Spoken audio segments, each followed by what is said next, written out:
வணக்கம். டைரக்டர் விக்ரமன் தெரியுமா? வானத்தை போலவன். அவர் முதல்ல படம் எடுத்த படம் வந்து புது வசந்தம். முரளி குணசக்கரவர்த்தி எடுத்த படம். ஆனால் அந்த முதல் படத்தில் முதல் டைலாக்கு உன்னையெல்லாம் செருப்பால் அடிக்கணும் அப்படி தான் அந்த dialogue. First shot, first stay எல்லாமே அந்த இதில்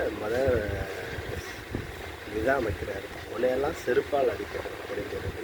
அப்போ குணசக்கரவர்த்தி பேசும்போது கூட என்னப்போ முதல்ல படம் எடுக்கிற முதல்ல சாப்பிட்டு அதுவும் ஏன் நான் இப்படி சொல்லணுமா அப்படின்னு கேட்டு இதைத்தானே சொல்கிறீங்க அப்படின்னு சொன்னாங்க. உடனே சொன்னாங்க. அதே மாதிரி படம் கிட்ட ஆரம்பிச்சு.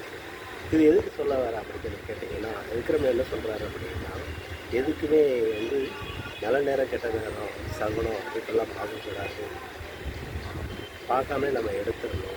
படமும் கெட்டு அவரும் கெட்டு பெரிய டைரக்டர் ஆகிட்டாரு அப்படிங்கிற மாதிரி தான் உண்மை சம்பவம் தான் இது.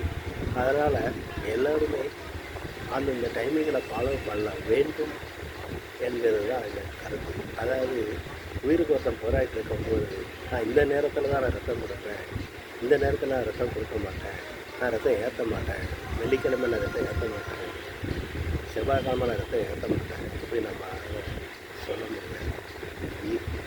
அதுபோல் இப்படியும் அந்த இயக்குனர் சொல்லியிருக்கிறார். இது ஒரு பாராட்டுக்குரியது, வெற்றிக்குரியது என்று சொல்கிறோம்.